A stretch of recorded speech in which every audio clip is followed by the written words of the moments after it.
There has to be some common sense. Yes, sir. They have the car stopped at 10th and Ranch, Michael Blyther. We still don't know who pulled the trigger.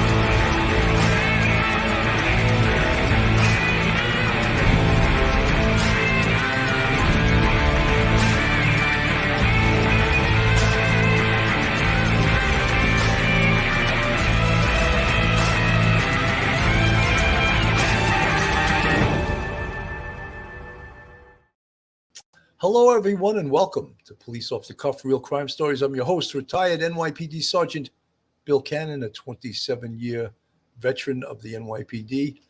It's really been an eventful last couple of days. This case, of course, the Gilgo case, the LISK, L-I-S-K, Long Island serial killer case, has really caught the attention of not just the New York metropolitan area, but of the whole nation. And one of the big questions, of course, in this case for everyone is, who is Rex Heuermann? Who is this man, this 6'4", 6'5", 280 to 300 pound male white from Massapequa Park, Long Island, a middle to upper middle class neighborhood? A man who works in Manhattan, has his own rather small boutique, I guess you would say, architectural firm, and has worked in Manhattan for close to 30 years, or maybe even more than 30 years, but yet has these secrets. He's married. He has two grown adult children that live in his home with he and his wife. His house looks unkempt, an unkempt house for an architect. It just, to me, doesn't fit in so well, you know. Those are some of the questions that I asked Dr. Joni Johnston last night, the great forensic psychologist. Did that tell something about his personality? That he's an architect, yet if you look at his own home, it really left a lot to be desired. Some of the things we're going to find out that we've looked at, that the police have looked at: premeditation. What type of premeditation was involved in this case? And we're going to cover all of that tonight. We're going to answer a lot of your questions tonight because we feel that this case, again, it's when the first person, Brainard Barnes, I believe it was, Maureen Brainard Barnes, went missing, was 2007.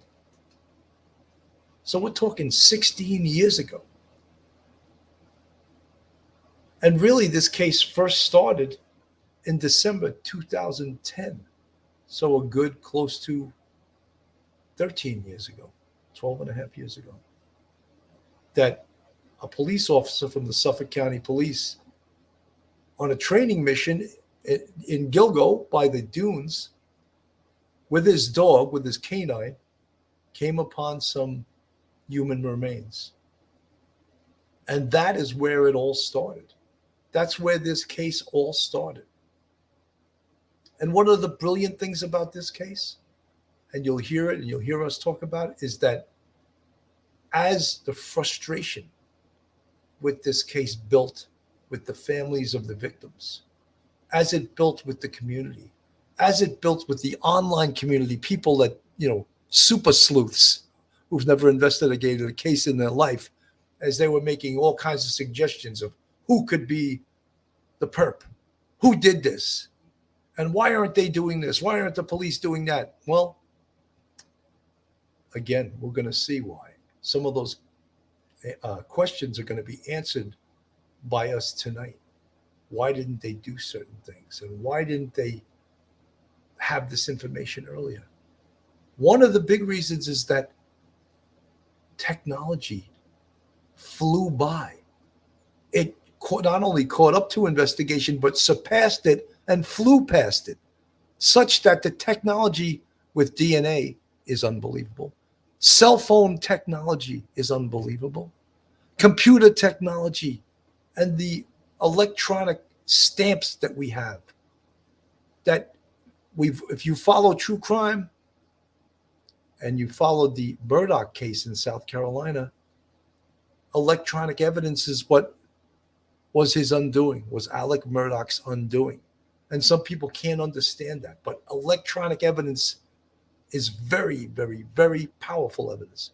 And of course, the generations of DNA that the technology has just sped by the investigative prowess of police departments, of the FBI, of district attorneys' offices.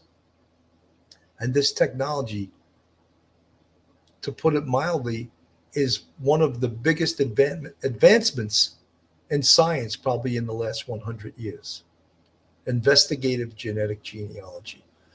Okay, guys, that's basically my opening monologue. We're going to cover a lot of really important and a lot of interesting stuff tonight. But let me first invite to the show a frequent co-host of mine, professor at Albertus Magnus College in Connecticut, retired NYPD sergeant, law degree, the very affable Mike Geary. Mike, welcome to the show tonight. Hey, Billy. Thank you for having me on. I appreciate it. Good evening. Well, it's always great to have you on, Mike. You know, so many people, the big questions, of course, who is this guy? Who is Rex Heuermann? Who is this man? This 6'5", 300-pound male white architect. And how does he live this double life?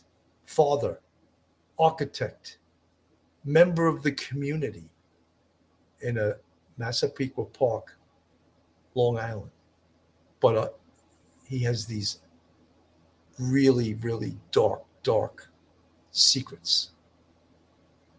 Yeah, Billy, it's everything that a good murder mystery would be made of that you'd see on TV, some sort of fictionalized, episode of some TV show. But the thing is, all of those fictitious shows are always based on certain real life happenstances, and truth is always stranger than fiction. You have a man with a respectable home in a respectable neighborhood, a family man, as you say. He's other than being a very large person that might look like a former football player, he's a family man who's got a job in Manhattan. He commutes on the Long Island Railroad every day into Penn Station. He's like thousands and tens of thousands of people every single day. And he's known his neighbors for his whole life. He's lived there in that house and in that neighborhood.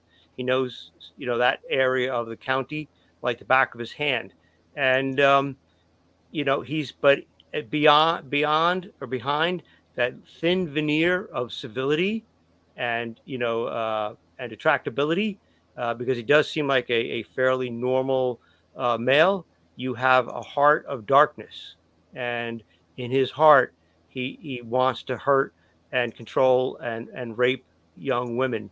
And that is very scary because there's no outward manifestation. He's not an angry young man. He doesn't run around threatening people. He doesn't have a criminal record where he's been in prison a number of times. He doesn't hang out in a gang. He's not young. There's no outward manifestations of any kind of clues to what he has hiding that in his soul. And that's what makes him, a kind of person like him, very scary to track down, because he seems to be like the last person a homicide detective like yourself or Phil really would think would be the killer.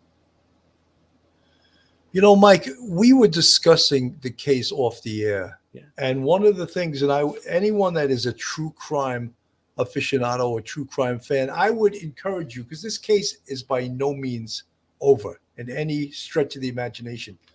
This is a 32-page document that is available to anyone if you'd like, and it is the bail application for Rex Heuermann. And in this 32-page document, it outlines the case that the Suffolk County District Attorney has against Rex Heuermann and the evidence they have, and when and where they obtained it.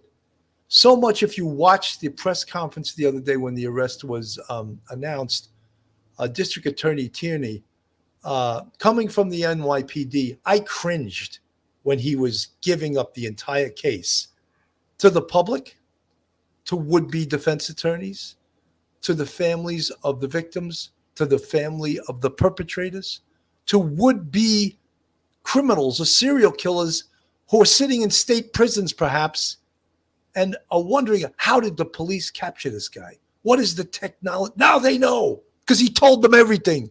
He told them this is how we did it. I cringe at that. I just don't think you need to tell the public that. And let it be told that we had probable cause. We have lots of evidence, and we put the evidence together that included 300 subpoenas, X amount of search warrants, and we have this amount of physical evidence. That's all you need to tell. You don't. He spoke for 23 minutes, District Attorney Tierney.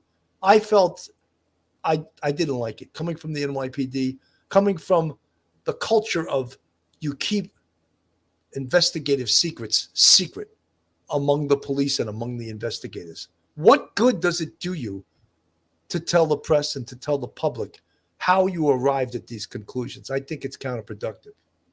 Yeah, Billy, it's terribly counterproductive. You're right.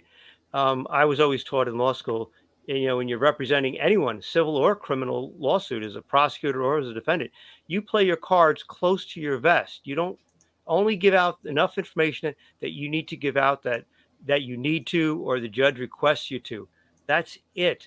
Laying it all out in the manner in which the district attorney did, he said a lot of things that may help the criminal defendant here, Rex Heuermann, maybe ask and maybe successfully request a change of venue to a different county in the state. Also, he said some things that may not actually be relevant, and you're putting it out there as if it is a clue or as if it was used in the case to track down Heuermann, and it may taint a jury pool.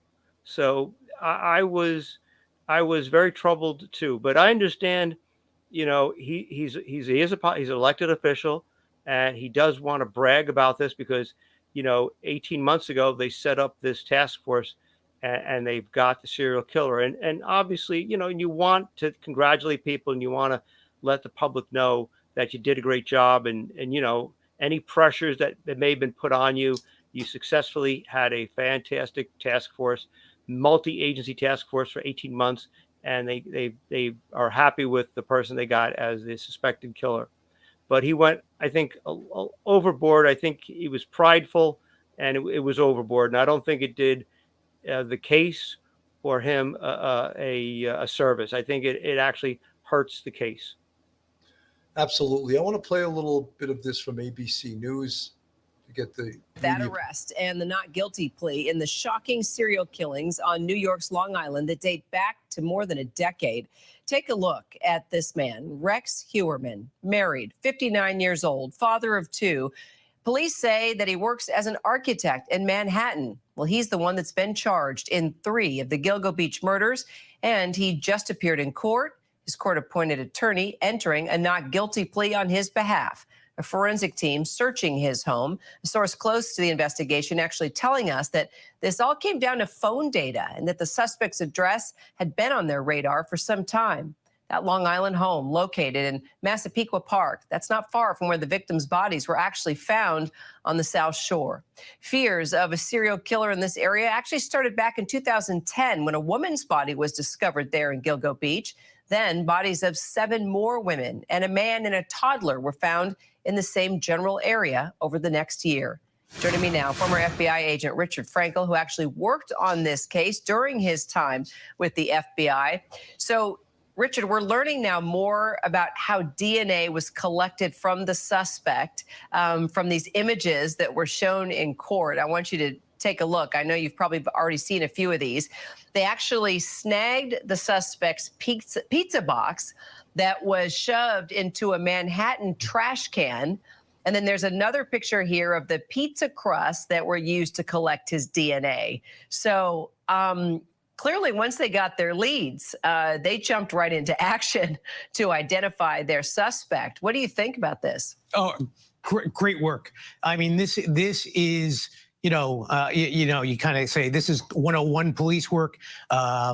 This is what law enforcement does on a daily basis that you don't hear about from all the other cases. But in this case, it is working perfectly. They get the information that, or they need the DNA information. They need to get evidence, and they go about it using all of the tools of the trade. They're allowed to go collect, thrown away garbage. They're using warrants where they need to do warrants. They're tracking down the phones. They're using the analytics. They're talking with the phone companies, trying to get whatever data they can to show where the person was and what connections were made between the phone that the suspect was using and who, in fact, was that suspect talking to?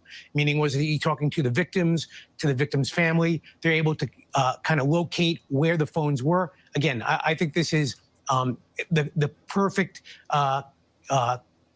connection and correlation between what law enforcement does in these long-term, very hard investigations. You know, Mike, one of the things, and we spoke about it before, and I saw someone in the chat, I think John was talking about, they had the car 10 years ago that they call it a first generation Chevrolet Avalanche. However, that evidence did not become apparent, or how important it was become apparent, until they matched the cell phone information to that car. And in 2022 is when they put all of this together. So was this underneath their nose and did they miss it? I would say no, because they didn't connect the cell phone. So how did they know this car and this person was the suspect? And I mean, it's very simple now when you can read this 32-page bail report and the case is synopsized. 13 years of investigation is synopsized in 32 pages. I don't think it's that simple. And everyone is thinking this, and we'll lay it out there a little more detailed later on. But let me just thank Andy the Gabby Cabby. Andy the Gabby Cabby, thank you for the $10 super sticker. It just shows you will always slip up, and even if it takes years, you will be caught. Thanks to Science and Evidence Collection, Bill Well Done, and congrats on 50,000 subscribers. Andy the Gabby Cabby, thank you so much. Really appreciate that. One of our friends from across the pond. So, Mike, let's pick up on that. Let's talk about, first of all, the technology and how far it's come. And this evidence, now it seems like, oh, gee, they screwed up. No, the chronology wasn't that simple. Yeah, Billy, we talked about this. And thank the person in the chat room for bringing this issue up, because you and I talked about this 10 minutes before going on the air. You've led homicide investigations for like a decade. I never actually led one. I was always like the first responder on the scene kind of deal. So I don't know all the ins and outs of actually leading it. And I asked you about that avalanche. And, it seemed to me reading this, obviously, that all the pieces were there. Why did they just see them for what they were? But the truth is, and like you talked about it, you've got, one little piece of evidence, the avalanche, that's suspicious, but they didn't have the cell phone data for years. So they have a Chevy Avalanche in 2010. They don't actually see, no one actually sees that poor lady. Her name is, God, I'm sorry here. The first lady who disappeared, where is it? I'm sorry, right here. Yeah, it's Amber Costello. I'm sorry, Amber Costello. Nobody actually saw who she left with and didn't identify the car as an Avalanche. Previously, the day before, they saw a big guy driving a Chevy Avalanche. So they, it's important. And Mike, in that incident, he came to her home. Mm-hmm. Right, he came to her home. They had a ruse set up where she would take the money from him, and then someone posing as a boyfriend would act like, get out of this house. And they basically chased him out of the house. Right. And he called her back later on wanting a refund of his money or credit for her to make good on the promise here. So Right. that was the time when they saw the Chevy Avalanche, but no one put it together Right. that this was the perpetrator till 2022. Right. So can we say that that was overlooked, or it was not as obvious until Yeah. they put the burner phone information together with this information? Yeah, Billy, if they had had the license plate, that would be different. But they didn't have the license plate, and Chevy Avalanche, uh, was a fairly popular make and model, and so therefore I would say that the police can be excused on that one because they didn't have all the pieces to put it together and say, aha, we think we got this guy. This is our prime suspect. They had the Chevy Avalanche. It took a long time to get all of that cell phone data. As you read these 32 pages, you realize he had multiple cell phones and burner phones. He had multiple accounts accessing pornography, and many people have these sorts of things, but it doesn't mean that they are killers. It just means that they're doing whatever they're doing. But having to put that all together, and Heuermann really seems to come into the spotlight, just a year and a half ago, not maybe 14 months ago. And then from that point on, they were able to then, you're looking at all the cell phone data and you're like, okay, where does Rex Heuermann live? Where does he work? Okay, now let's go back and look at the cell phone data again. It's not like some sort of like Sherlock Holmes story. There's tons of data, and you have to have someone analyzing it and seeing commonalities between people missing and cell phones being used. Remember, they're looking at cell phone usage near Penn Station. They're looking at cell phone usage in Midtown Manhattan. They're looking at cell phone usage in Massapequa, Long Island. Imagine how many cell phones are being used at any given time when this Rex Heuermann is making these really awful, obscene calls to the family members. It takes a while to track all this down. So the police should be congratulated for being able to do all of that analytics that they did in so short a time once they really got the cell phone data and they matched up with the DNA data. Well, Mike, the other thing is we go back 13 years and cell phone technology, period, Mm-hmm. wasn't what it is today. Now think of law enforcement searching it, doing something called, for example, geofencing. That technology hasn't been around that long. That's right. How did they even find the cell phone records after all these years? When you think about that, it's amazing. How long do these companies, do the carriers keep Right. these records? And How some of long? them were destroyed, and they had to go by the billing records.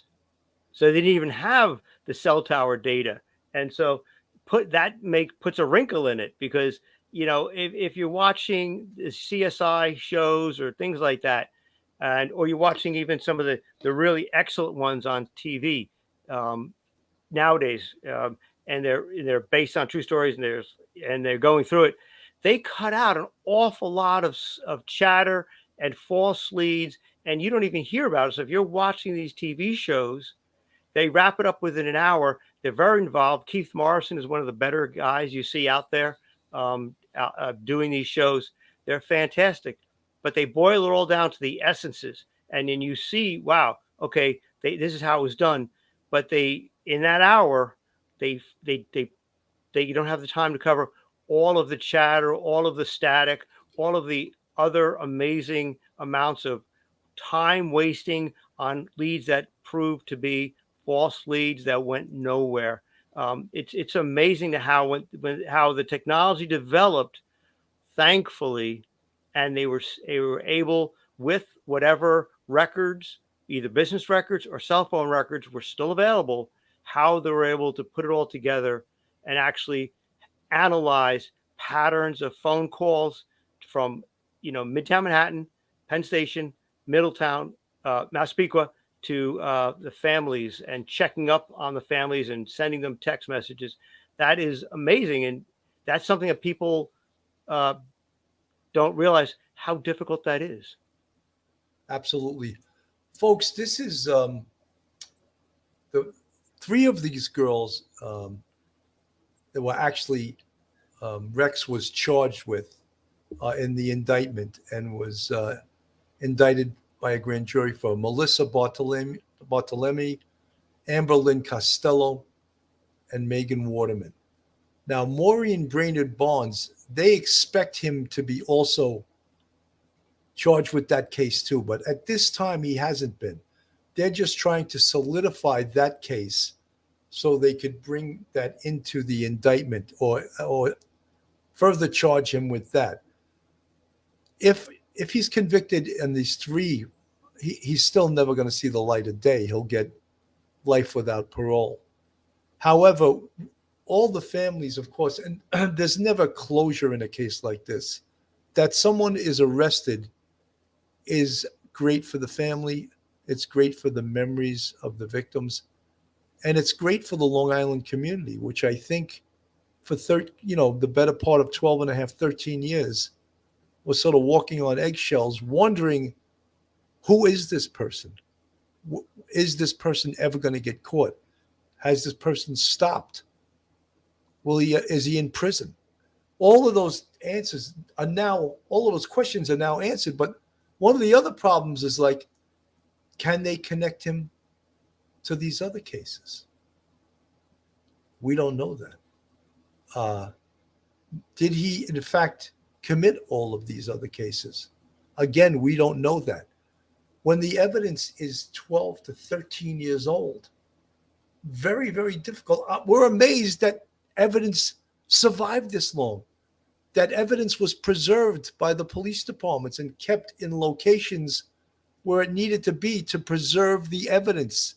Don't forget, and we'll get more into it later on, 3 hairs were removed from, or a single hair from each body of the victims that belonged to Rex Heuermann's wife. Mm-hmm. 1 hair on one of the bodies of one of the victims belonged to Rex. Now, when they talk about, we just did this story, and I always use the word, and people laugh at it, how to surreptitiously acquire DNA. And when they spoke about getting the DNA off the pizza, it wasn't off the pizza box. It was off the pizza crust that Rex left in the box. He probably chewed on it, left his saliva on it. That's what the lab technician swabs. That's the DNA that they got surreptitiously off that pizza. There's another time where an undercover police officer of the Suffolk County Police actually took about 8 or 10 bottles from Rex Heuermann's house and swabbed those for DNA and obtained both the wife's DNA and the wife's DNA, and that was matched to the hairs that they collected from the bodies. Now, Rex's DNA again was taken from those surreptitiously. We'll use that word again because we like to teach you guys new words, from the pizza, and that matched up to the hair that was recovered on the body. That is textbook, what we could call Locard's principle of exchange, exchanging evidence. He brought that evidence, the hair from his wife's body. Either the victims were killed in his house, or that evidence, that transfer evidence, his wife's hair and his own hair, was transferred onto the bodies in either the transportation of them or the dumping of them in the Gilgo Beach area. In any event, that's what's known as transfer evidence, trace evidence. And that is unbelievable. That evidence was kept for over 12 years and did not have the technology to identify it in 2010 using mitochondrial DNA, which I think was in the system back then was polymerase chain reaction, I think, or short tandem repeats is what they do now. That's a DNA technique.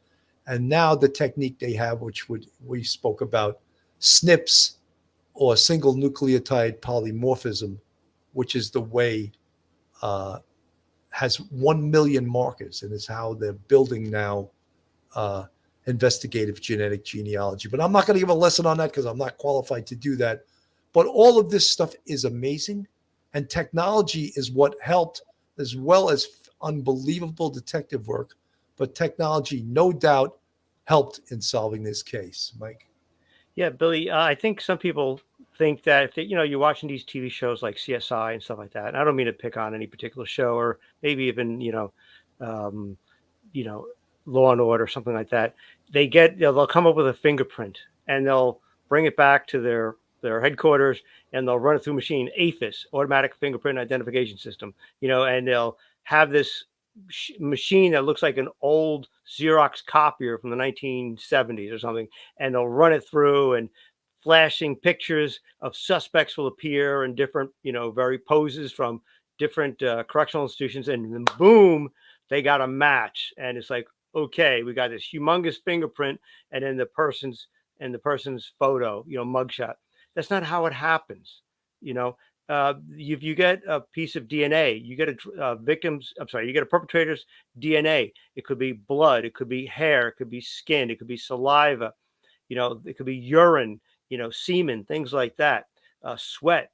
And if they are not in the system, if they've never had their DNA put into the system, you can't get a hit, a match.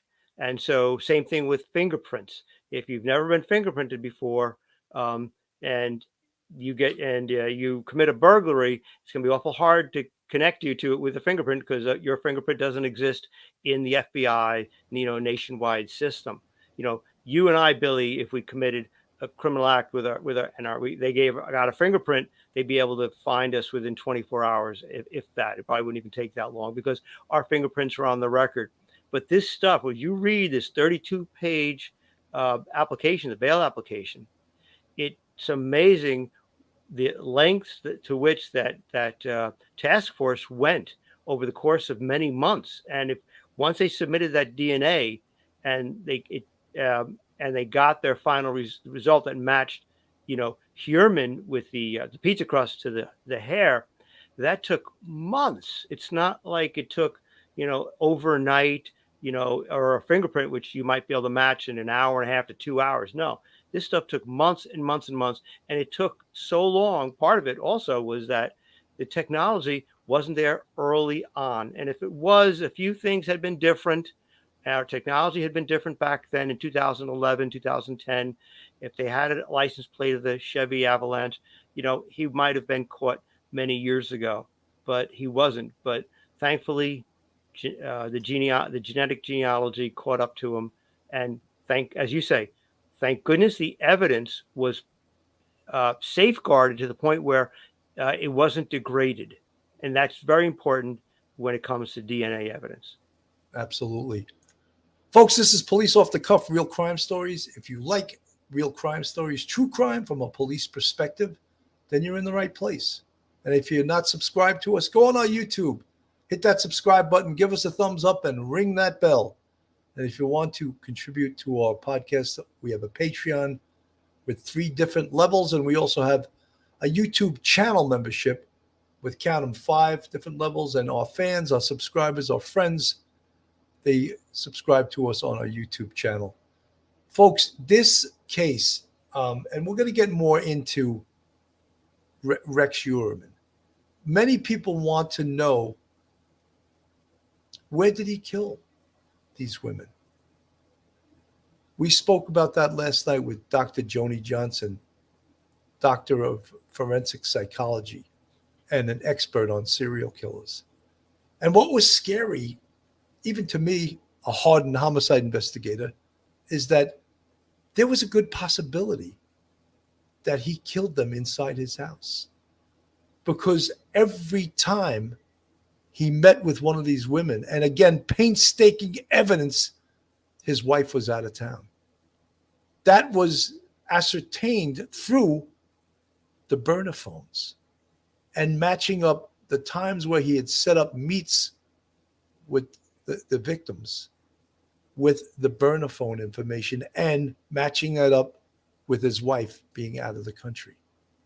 So you may ask, How important is a search warrant on his house? Hugely, hugely important. However, let's also realize this happened 12 and a half to 13 years ago. What are the chances that there's evidence still left in the home from that long ago that could match up to these cases?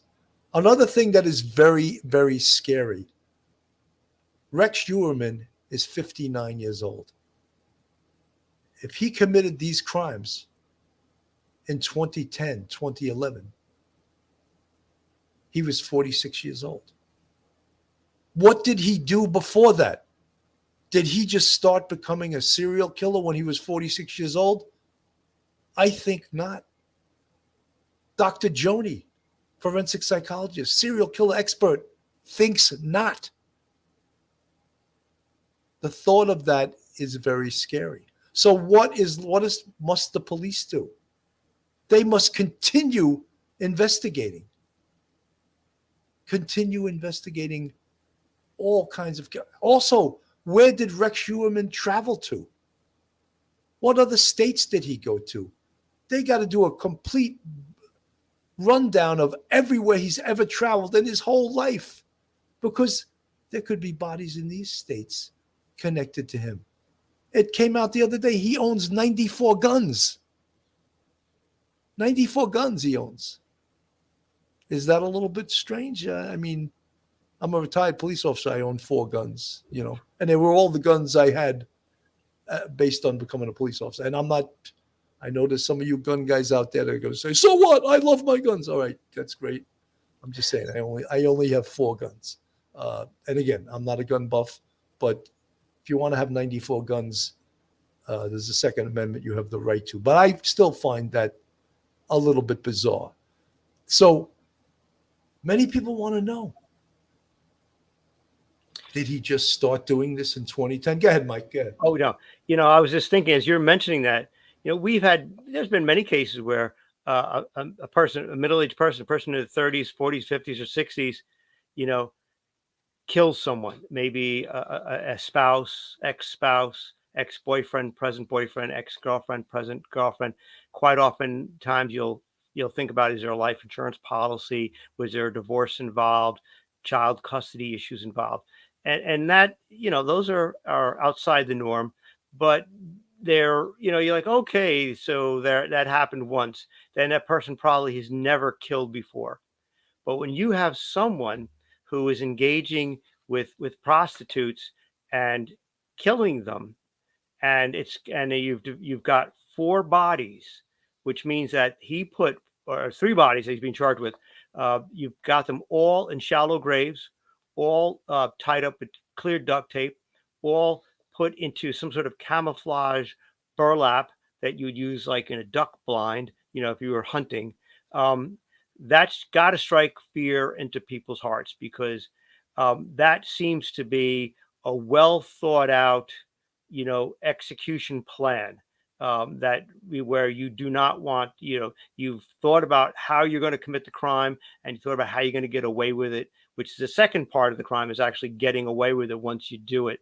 So I think probably the odds is that he probably committed other kinds of homicides, maybe with prostitutes also, in Long Island, because I doubt he might not have gone to the Bronx or anything. I think he'd probably want to stay in an area where he could get rid of them fairly quickly. But as you say, Billy, you brought up the fact that he may have done something similar on a business trip, and so if they find out that he's been to 8 different states over the course of 20 years as an architect, those state police people better go through and see if there's any unsolved disappearances for young 20-year-old prostitutes. But yeah, that Joni Johnson is absolutely right.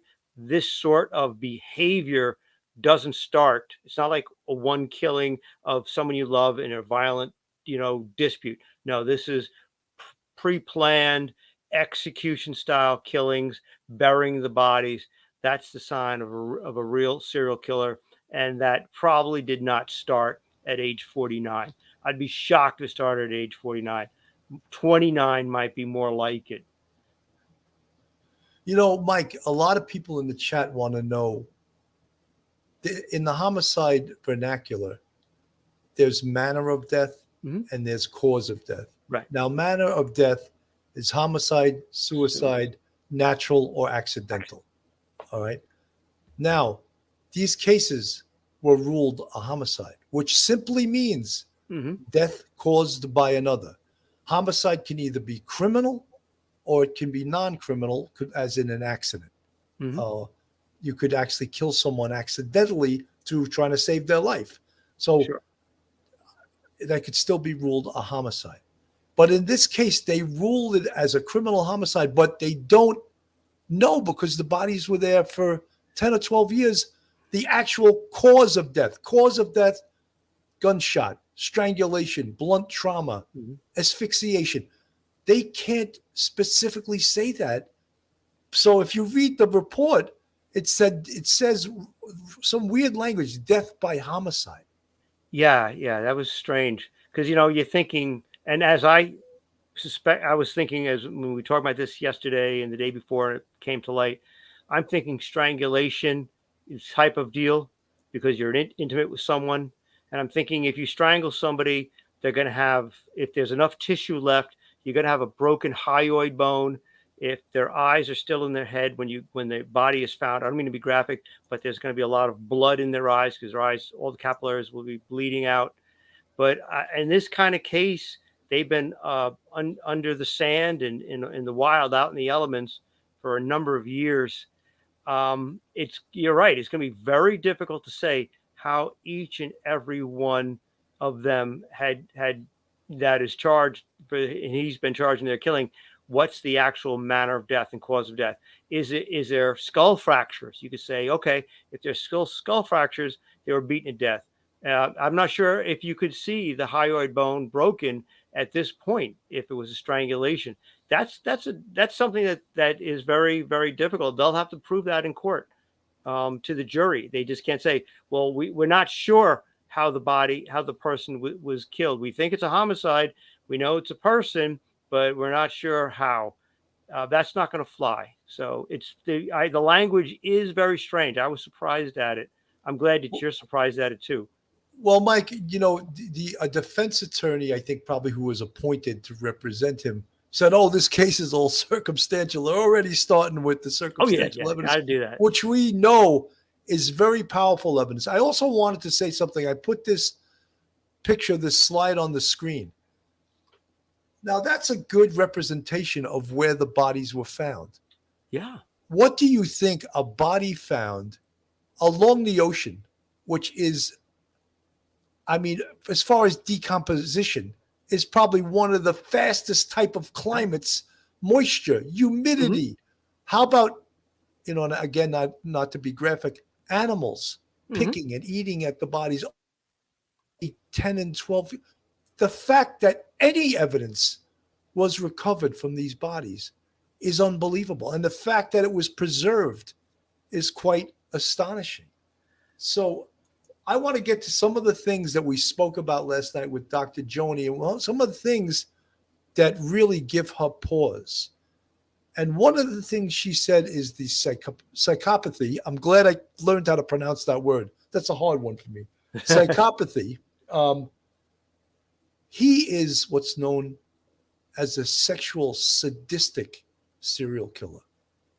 And according to Dr. Joni, those are the most dangerous serial killers there are because they have no conscience and they get off on inflicting pain and seeing others suffer. And that is what Fat Rex here is. He's a psychosexual sadistic serial killer. And he fits into that category as one of the most dangerous. And while I'm on a roll here, there's two things that we spoke about last night with Dr. Joni, and that's modus operandi. And a lot of you people in law enforcement know exactly what that is. Method of operation. How does he do it? Well, his method of operation, his mode of operation was using a burner phone. calling a sex worker, setting up a meeting, driving to that location. We don't know his entire modus operandi because we don't know where he actually inflicted the killings. Another thing that I will mention, and it's very important, is something called signature, because signature may be one of the ways that he is, in fact, the evidence was recovered and will tie these cases together. And what I'm specifically speaking about is the burlap That's right. bags that the body is, that is a signature unique to him. 3 of the bodies at least had, maybe all 4 of them, but they're referring now to the Gilgo 4, had these burlap bags. And the duct tape and tape that he taped the bodies with. One of the things that we know as cops, as investigators, we would see duct tape used quite a lot in what we used to be referred to as home invasions, where they would duct tape the victims. But guess what duct tape is great for? Collecting the fingerprints on the sticky side of the perpetrator that doesn't realize, oh, it got stuck to my finger, left a beautiful fingerprint right in the duct tape. So in this instance, the duct tape, I'm not sure it was 100% duct tape, it was tape. It retained either his hair or the hair from his wife that now, 12 years later, can be identified through the advancements in science to indirectly identify a perpetrator in this case. Unbelievable. Yeah, Billy, that I was thinking that when I was reading the 30 pages, that burlap, that camouflage burlap that the ADA Tierney was mentioning yesterday, that really is fantastic because it's all 4 of them have the similar burlap, and he was comfortable. And I guess that's a wonderful thing for law enforcement, is he was actually comfortable in the manner in which he disposed of the bodies. He was so comfortable. He did it 4 times, and therefore it's the uniqueness stands out. If one of the bodies had been left on the beach, another body had been left up, in the Adirondack Mountains in New York, 300 miles away, another body was in a dumpster in New Jersey, it'd be hard to track or connect all 4 together. But this was his own little personal graveyard. And he felt very comfortable in a particular operation, wrapping them up, taping them, wrapping them in the burlap, digging probably a shallow grave, putting them in it, covering it over with sand, boom, boom, boom, boom, boom, in a row. So therefore, it makes it much more plausible through circumstantial evidence to say this is more likely the result of one person's actions, not 4 separate killers deciding, oh, that looks like a good sand dune. We're going to put I'm going to put my one victim there. And what's the chances of anybody else actually having that burlap? As a police officer and a detective at that crime scene, you would love to be in his home to see if there is any leftover pieces of burlap that actually match that pattern in his basement. Maybe at one point he was a hunter and he would go out in the woods, in a meadow or something, and do duck hunting. And if that's the case, if there's even a little bit of that piece of burlap left, that pattern, boom, that's excellent. That's another piece of circumstantial evidence. So that signature, it was his weakness because he was so used to it. He liked it. He did it quickly. He was comfortable with it.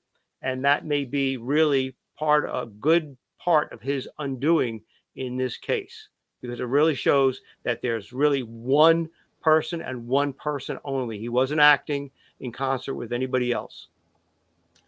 The part of it that is really one of the most disturbing parts, and of course, Dr. Joni Johnson spoke to this last night, and that is the psychosexual sadistic part. And how he demonstrated that was he used the actual phones of 2 of the victims to call their families with the phones of their loved ones to taunt the family and to describe to them exactly. In fact, it was Brainard Barnes and Bartholomew are the 2 girls who he retained their cell phones after he murdered them and taunted their families by making calls to them and describing to them what he did to their loved ones and how they're dead. So, and how he was going to go after them. That is a sadistic, psychosexual, sadistic person, which is extremely, extremely dangerous. Calling the families. In fact, on his computer, he was still checking on the families of the victims. Yes. And he was also searching the Gilgo Beach task force. What were they looking at? How could they track this killer? So all of these things show premeditation and just an evil, evil guy. And that, that's why one of the things when the district attorney Tierney was laying out all the evidence he had, I was just like, I wish he wouldn't do this, because now all of the YouTube conspiracy theorists, all these people that are saying, oh, he had an accomplice, all this other stuff, he's laying that all out there for the conspiracy theorists. And I wish he would have just kept to the facts and not the details of how they came upon this individual. Yeah, Billy. The idea that he probably enjoys the ability to dominate some woman who's helpless. He's much bigger than twice the size of any ordinary guy, and these girls are vulnerable, and he's doing it against the backdrop of a sexual act, and he's going to kill them, and he knows he's going to kill them. That probably goes back many, many decades in his life. And I really would like to speak, if I'm a member of that task force, to people who knew him in high school, maybe any girls that he'd spoken to in high school, maybe his former wife or anybody like that, to see, did he have any sort of really weird domination kind of actions in a sexual setting, previously. I don't mean to be graphic, but because this thing seems to be something that probably just didn't develop, in the past couple of years. And my guess is probably yes. He's got that type of personality that he wants to.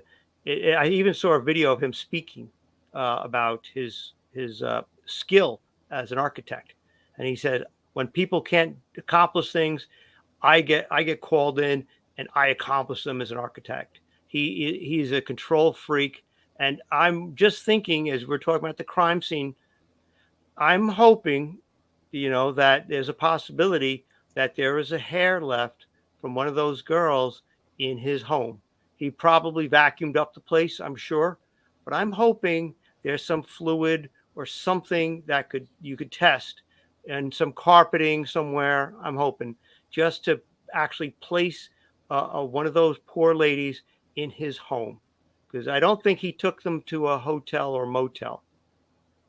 No, I think there's a good possibility. We discussed this last night with Dr. Joni Johnson. She felt the same thing. Let me play a little bit more of this. So what do you know about the phone data that they were able to get a hold of, and how new technology helped investigators, track this man?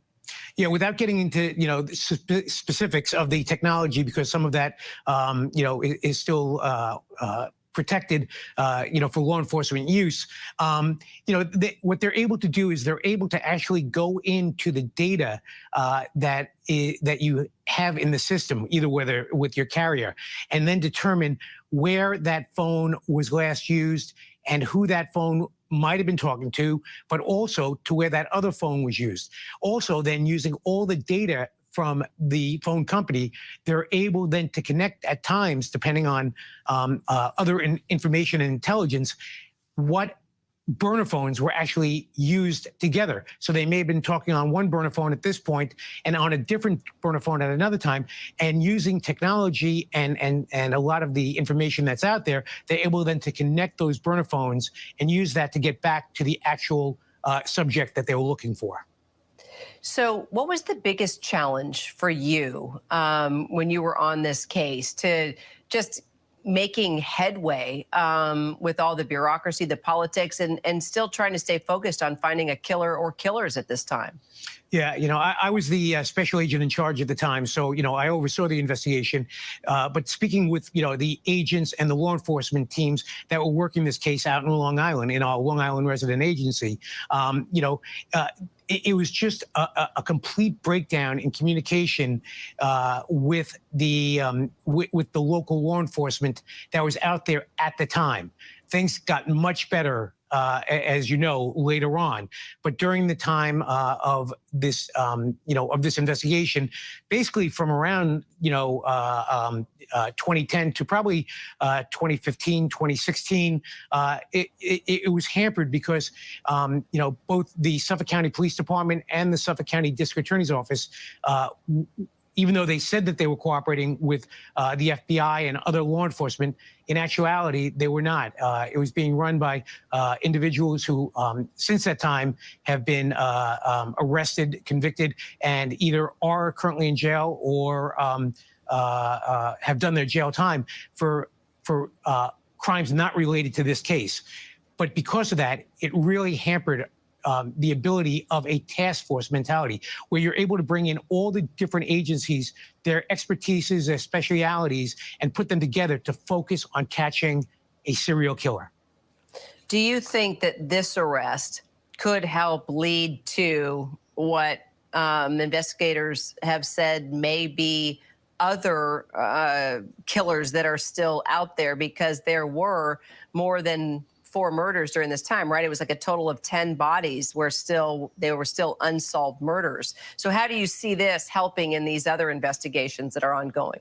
Yeah, this is not the end of the investigation. We're probably right in the middle of it, to be quite frank, because you do have to find who else was involved in this. Maybe the subject did do these 4, or charged with 3 homicides, but actually, if you read the indictment, it talks about 4 murders. Did he do these 4 murders by himself, or did he have help? And they're still going to be looking into that. And then, was he involved in the other murders in some other capacity? It shows that in the indictment that he was having ongoing communications and internet searches and other potential lines of communication with people who may have been either committing these crimes, or maybe he was continuing on and committing these crimes as well as other crimes. Again, this is just, we're basically in the middle. There's a lot more to do on this case and a lot more for law enforcement to follow up on. All right, we'll stay on top of it. Richard, thanks. Amazing. Again, as we said, that this case is not over with.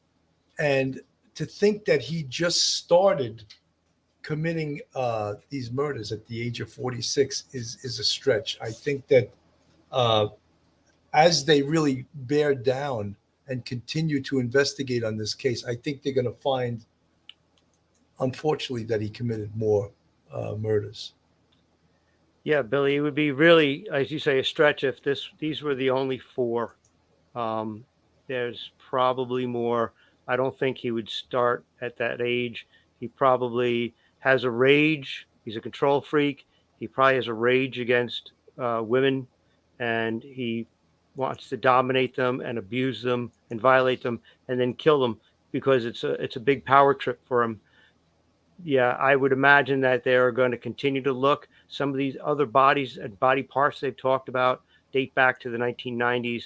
I'm not so sure about because of the locations and the type of bodies they found, but I would expect that they're going to uncover more in the future. And the problem is, if you uncover a body, is there enough evidence to then go back and see, like using the same technology? If you have the DNA evidence, can you get the cell phone technology and kind of use those investigative tools to see if you could tie him to another body you might find? We're not sure. Again, yeah, as this gentleman, FBI agent in charge said, you're in the middle of the investigation. There's a lot more to go, and probably it's going to be at least another couple of years before that task force is disbanded. No doubt, I think the catalyst for solving this case was, again, when Rodney Harrison became the Suffolk County Police Commissioner, and he put together this task force of the Suffolk County Police, the FBI, the Suffolk County Sheriff's Department, and the New York State Police, and the Suffolk County DA's office. That was the catalyst in getting this together, putting all these investigative minds together with one goal, and that was to solve this case. And they accomplished tremendous things in a short period of time, when all the years prior, it doesn't seem that, you heard the FBI agent talking about how there wasn't cooperation with the Suffolk County Police and with the Suffolk County DA's office. They didn't bring the FBI on board. So that's one of the things that caused this to take a lot longer than it maybe should have. Architect who ran a company called RH Consultants and Associates. How you doing? Good to see you. YouTuber Antoine Amira, who runs a page called Bonjour Realty, interviewed Heuermann about his work a year ago. What has this job taught you about yourself? I think it's taught me more about how to understand people. Really what stood out is his attention to details. He was very knowledgeable, very detail-oriented. Amira told us Heuermann had a distinct physical presence. Intimidating, no. Imposing, yes, very, very imposing. He is a head above me, a very large person. I still remember his handshake when we met. Very strong.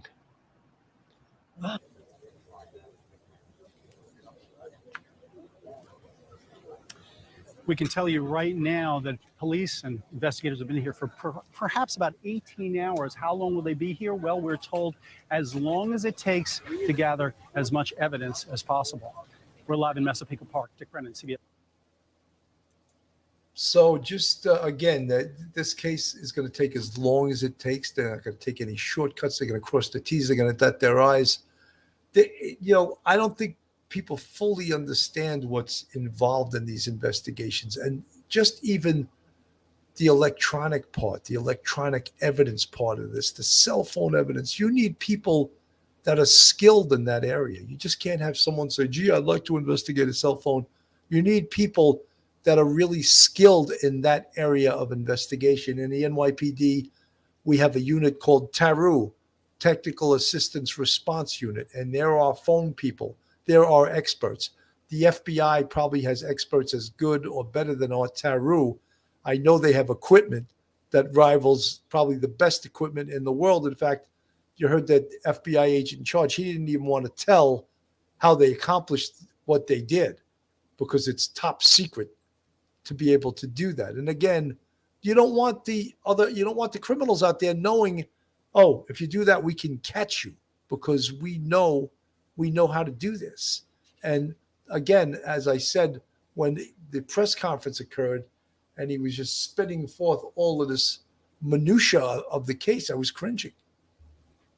Yeah, Billy. I remember years ago, people criticized, I think it was CSI show, for showing perpetrators covering up their crimes, destroying blood evidence with Clorox and things like that. And yeah, it's like, oh, please, don't give the possible perpetrators who watch TV also, don't give them any ideas about cleaning up the crime scene after themselves. Don't do that sort of thing. Play your cards close to your vest, because the mistakes that they make, the less sophisticated they are, the more mistakes they're going to make. The more mistakes they're going to make, the better it is, the easier it is for detectives to catch them. But the smarter the perpetrator, the longer it's going to take. Heuermann, luckily, he was smart and stupid at the same time. He had burner phones, but then for some really strange reason, he was trying to contact the families. That's like a huge, circumstantial evidence of guilt, because you can electronically connect him to that burner phone. You can connect that burner phone to the families, a member of the family. He kept their phone. So he was bright and stupid at the same time. Thankfully, he was stupid enough, and it gave a clear electronic pathway to capture him. Just think about it. When you read this 30 pages, if you take out all of that evidence, you have DNA, and it really comes down to one hair strand. And then that got them suspicious, along with other things, got them suspicious. And then they followed him and got the pizza crust. But if it wasn't for that single hair strand, this case might not be solved at this point. They might still be investigating. So that's And important. again, science has just made such advancements. Let me do this quick commercial, folks. If you're looking for a great attorney in the New York metropolitan area, then Joe Murray is your man. Joe's a retired member of the service, a retired NYPD police officer who became an attorney. You can reach Joe on his cell at 718-514-3855. Email him at joe@jmurray-law.com or go on his website, jmurray-law.com. Joe is a fantastic attorney and a huge supporter of the Police Off the Cuff podcast. I also wanted to say about Rex Heuermann, the traits that made him perhaps good at his job, attention to detail, also probably made him difficult to catch as a serial killer. Because when I say premeditated, all of these things were premeditated and part of his modus operandi. Calling, of course, using burner phones and calling sex workers. And the important thing about these burner phones, and the reason people use them, is they're very difficult to trace because you don't have to give your name when you buy this number. The burner phone, there's a number, but it doesn't come back to you. But one thing it can't trick, and that's the cell sites that it hits when the person in possession makes these calls. And that became very, very prominent evidence also that the police saw that all of these girls, what they had in common were phone calls from this burner phone, or there was multiple burner phones. But guess what the commonality was? The commonality was that they hit cell sites in Massapequa Park, Long Island, and in Manhattan. Yeah, and once they found out where Rex Heuermann, where his office was, all of this made sense. They could put all of this together, but it doesn't make sense right away. Like where? Why is he making these calls in Manhattan? Why is the phone pinging in Massapequa? Until you identify a location and then, of course, a person, none of that really makes that much sense. Yeah, he was tremendously smart and attentive to detail, like you say, but he had a few, blind spots. The incident with the Chevy Avalanche, that was huge because once you started getting the data and you start the cell phone data, and you start going back and reviewing all of the old, what we call DD5s, Detective Division, form number 5. You start going back over that and you see witness statements that there was a Chevy Avalanche involved, and you run that gives you a fantastic clue. You run the name of the suspect, and you find out that he previously owned a Chevy Avalanche, an early model Chevy Avalanche. So he was bright, but luckily, since he's didn't understand, like you say, the cell tower technology, and he made that foolish mistake with his own car, with his own truck. Thank goodness for that, because that helped a great deal. And again, like you say, you can't use a cell phone without it pinging off a cell tower. No matter how you try to hide it, it has to ping off a cell tower near the location where you're at. And that's important. Places you at a specific time. And it's the I'm sorry, Mike. I thought you were. prime suspect of another victim whose bodies were first discovered on Long Island in 2010. The women, all sex workers, were found wrapped in burlap bags. Shannon Gilbert was among those who went missing after making this. I just want to say, as per Shannon Gilbert, they don't know right now, or they haven't released it right now, whether in fact he is a suspect in her case. Right. there was other theories in regards to her years ago. I don't know if this group, this task force, is buying into those theories, or they think that he potentially is involved in this. There's a whole other story with this. In fact, she makes a 911 call. She was at a call at a very specific person's home, and then she just disappears, and they do find her body around that location. His desperate call to 911. There's somebody out there. Where are you, ma'am? I don't know.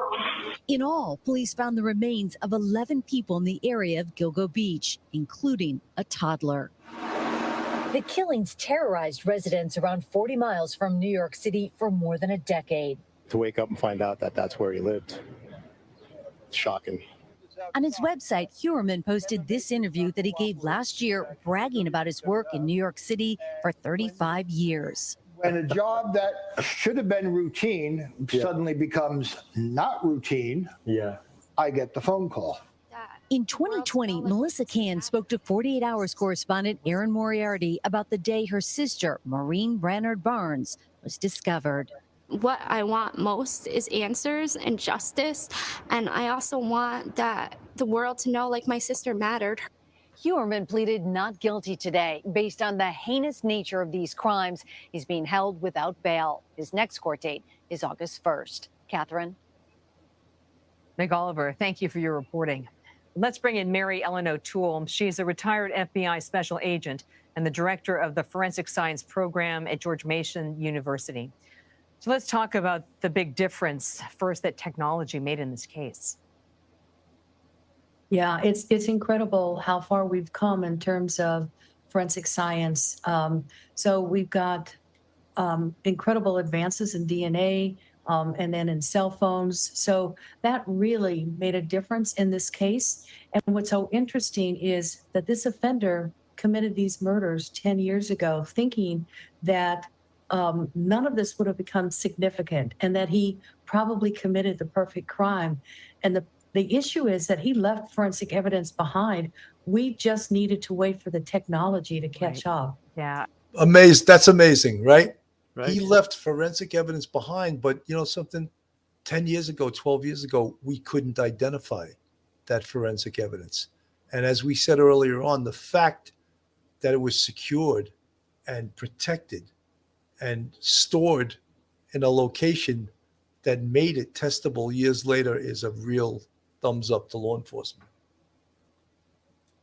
I'm glad you made that point. Look, some of this DNA evidence they're using is kind of very new, very revolutionary. Has it been tested in court? Yes, it has, but it will be really tested in this case. And so that's what the defense will bring to the case, is all the questions about how is it collected, how is it processed, how is it analyzed, how is it interpreted, what are the credentials of the people who did all of that work. So it's not just the analysis itself, it will be a whole assortment of questions that the defense will pose to each one of the experts that come into that courtroom. You know, based on your decades of criminal investigative experience, does this suspect fit the serial killer profile? I get that question a lot. And I will say this, what we do know about most serial sexual killers, because his motivation was sexual, is that most have a psychopathic personality. The old term was sociopath. So these are people without a conscience. These are people with no remorse, but they tend to be glib and charming when you meet them. And there are other traits and characteristics of a psychopath. So beyond that, though, they kill differently. They use different weapons. They physically look very different. Most are, because they are glib and charming, fly under the radar screen. Their neighbors think they're nice guys, but as you dig deeper into their pathology, there's large differences between them. So there's not a single profile of a serial sexual killer. You know, based on the evidence that's publicly available, what are some of the possible motives? Well, sexual is the motive here. He was killing for sexual purposes. And this sounds, this is very dark, but when serial killers are strangling, stabbing, shooting their victims, they're sexually aroused by it. So their motivation is for sexual arousal. And in this case, I think we could even consider that sexual sadism could have been a part of that. What is sexual sadism? It is a paraphilic behavior, but the offender is sexually aroused by the victim's response to the infliction of physical or emotional pain. Wow, they're suffering. That's terrible. It is, and we see that in the phone calls that he's made to the victim's family, which probably caused him to be aroused in the same way as he heard the family's pain on the other end of the phone. Horrific, horrific. And I think we brought that up before, but one of the, and I just want to mention it before we end today's show, is that very recently on July 3rd, he followed some girl inside a park in Massapequa, and this was according to the New York Post. In fact, I have the article here. A young Long Island woman revealed Friday that she had a disturbing encounter recently with Gilgo Beach murder suspect Rex Heuermann earlier this month in a park, and that she was so shaken that she filed a police report. Allie, they only identify her as Allie, 25, who declined to provide her last name, said she was shocked to see the man nabbed in the killings was the same creep who she encountered on July 3rd in Brady Park, which is just a few minutes' drive from Heuermann's home on First Avenue in Massapequa Park. Pretty scary. Billy, she did a wonderful service to people by calling 911 and making a report, memorializing her experiences, so quickly. She realized, we talked about this before, the gift of fear. The fear is a primeval, feeling you get that we've inherited throughout from caveman days that alerts you to some sort of danger. You can't quite put your finger on it, but the hairs stand up in the back of your neck and you get nervous. You got to listen to that fear inside your head. And she did. She called 911.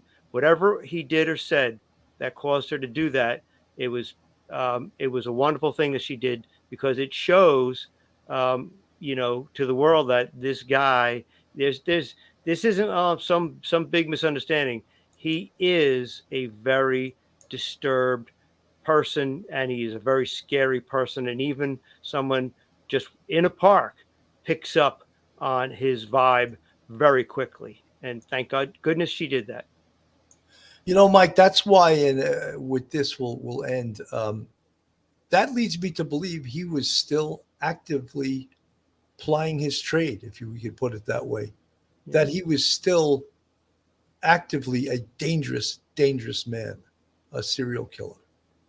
And what were his intentions? Because he got close to this girl, started asking her all kinds of questions. What's your name? Did he mean to lure her into his car and take her to a place where he could do what he does? Very scary to think that that's still occurring. Mike, your final thoughts. We've been on almost an hour and 20 minutes. So, final thoughts. Congratulations to the task force. They did a fabulous job, and the DNA technology and the cell phone technology, like we've seen in the Kohlberger case, we didn't have these technologies 20 years ago, 15 years ago, in some cases 10 years ago. We got them now, and that's fantastic. And a person who's caused all kinds of grief and heartache for everyone on Long Island, this serial killer, the case appears to be solved. The suspect is behind bars. That's a great thing. So everyone should just say, just think very highly and congratulate any officer you see and say, thank you for serving the public, because this is the kind of work that nobody really understands and nobody sees. It's not glamorous. It's just hard work day after day, and they should be congratulated for what they did. Thanks, Mike. Olivia, thank you for the $10 super sticker. Thanks for covering this and the Moscow ID killings of the 4 college students. That's my alma mater, and I found you guys then and have been following the case with all the true crime shows. Olivia, thank you very much. We try to cover these cases with as much empathy as possible, to realizing that there are real victims in these cases, and to be sensitive to that. And we're going to stay with this case. I'm sure this is not the end of what you're going to hear in this case. I want to thank everyone, all of our fans, our subscribers. Police Off the Cuff just recently crossed a huge plateau for us, which is the 50,000 subscriber. What would you call that? The plateau, the milestone, the threshold, the milestone. And I want to thank all you folks that enable us to do that. Have a great night, everyone, and God bless. Good night. One episode just ain't enough.